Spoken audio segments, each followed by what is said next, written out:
Un livre à offrir ou à s'offrir? Votre librairie de proximité Page 5 est là pour vous. Située 5 places de Bretagne à Bru, Page 5 vous ouvre ses portes du mardi au samedi. Page 5, la clé de la culture. Il y a quelques temps, on apprenait que Joël Dicker est l'auteur qui s'est le mieux vendu en France en 2022. Alors c'est vrai qu'on n'en a pas parlé avec Félix Boulet en 2022, mais l'objectif de cette chronique évidemment c'est peut-être parfois d'aller découvrir des auteurs dont on entend moins parler, et c'est probablement ce qu'on va faire aujourd'hui. Bonjour Félix. Bonjour Simon, bonjour à toutes et bonjour à tous. Et oui, et puis on va bousculer un peu notre schéma aujourd'hui. Je vais commencer par lire un extrait du livre dont je vais vous parler. On t'écoute.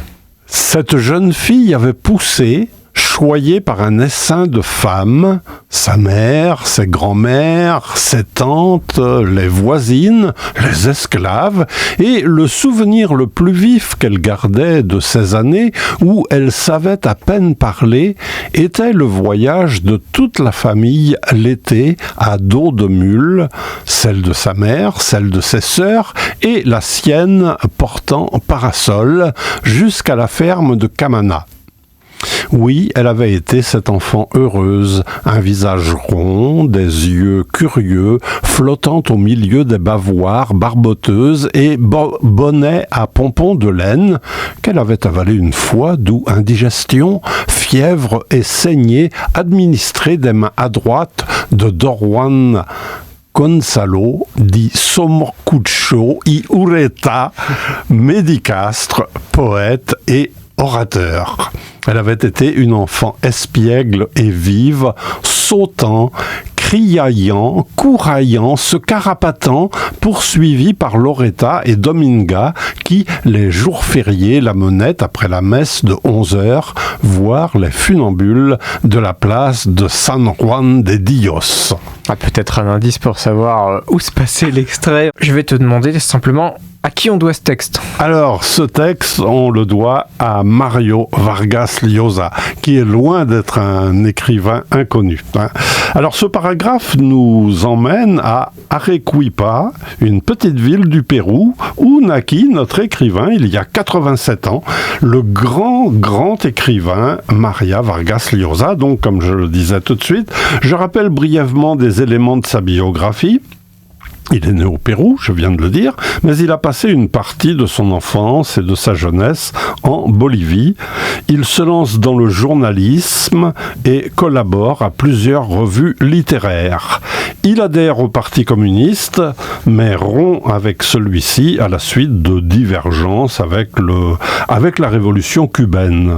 Il fonde au Pérou un mouvement libéral, mais il échoue à l'élection présidentielle de 1990. Il se consacre alors entièrement à la littérature. Il est considéré comme une des grandes voix de la littérature latino-américaine. En 2010, il reçoit le prix Nobel de littérature quand même. Oui. Et il y a quelques semaines, il faisait son entrée à l'Académie française. Ah oui, donc c'est en effet loin d'être un inconnu. Oui. Et donc, on n'a pas dit d'où était tiré l'extrait que tu nous as lu. Alors, l'extrait dont je vous ai lu un passage c'est tiré de Le Tour du monde en 80 textes, ou presque. Comme son titre l'indique, c'est un recueil de textes dans lesquels Vargas Llosa, qui a été un grand voyageur, nous raconte des épisodes de sa vie en divers lieux de la planète. Alors ça va de New York à Dublin, de Saint-Pétersbourg à Bombay, de Paris à Tokyo. Dans certaines villes, il y a séjourné, par exemple, il a vécu et il vit encore de temps en temps à Paris. Un livre à lire, tout à suivre si on veut, ou par intermittence, bien sûr, selon le goût et les habitudes de chacune et de chacun. Ce livre est paru tout récemment aux éditions de Lerne.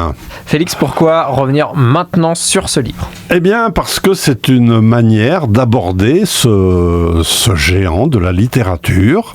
Ce sont des récits admirablement écrits. On y apprend des tas de choses. C'est plein de pittoresque, on l'a vu tout de suite, d'humour, mais nous entrons aussi dans le monde intellectuel de Mario Vargas Llosa, dans ses liens avec ses contemporains. Ainsi, le texte « La maison d'Illa Negra », je ne sais pas si c'est comme ça que ça prononce, ça veut dire c'est-à-dire la maison d'Île-Noire, nous raconte la visite de l'auteur au maître des lieux, qui n'était autre que Pablo Neruda. Il y a de belles pages sur ce grand poète. C'est donc un émouvant hommage à ce grand poète chilien que rend Vargas Llosa. Il parle aussi de Proust, il parle de Théâtre No, il fait donc là un livre très éclectique, on va dire. Et enfin, une dernière raison pour laquelle je choisis ce livre, c'est que c'est Albert Bensoussan, notre ami, qui est le maître d'œuvre de la version française, qui nous est donné à lire. Maître d'œuvre, c'est-à-dire il a assuré la traduction et la publication. Il y a quelques jours, Ouest France tirait le Rennais, donc il parlait d'Albert Bensoussan, oui. Le Rennais fut le traducteur et ami du prix Nobel 2010. C'est très bien de le signaler, mais je me permettrai de rectifier un petit peu. Je dirais Albert Bensoussan, donc le Rennais, est le traducteur et l'ami du prix Nobel 2010. Et l'extrait que j'ai lu en début d'émission montre d'ailleurs, à mon avis, la virtuosité du traducteur. Il n'y a plus qu'à découvrir ça, alors on en profite pour saluer Albert, évidemment. Et oui, qui est déjà venu à 2 reprises, et puis qui reviendra certainement. Donc, bonjour Albert, et merci pour ce beau travail de traduction. Et on vous rappelle qu'on vous invite à découvrir ce roman de Mario Vargas Llosa, et c'est donc le tour du monde en 80 textes, ou presque. Ou presque, merci voilà. Félix. Merci Simon, merci à toutes et merci à tous.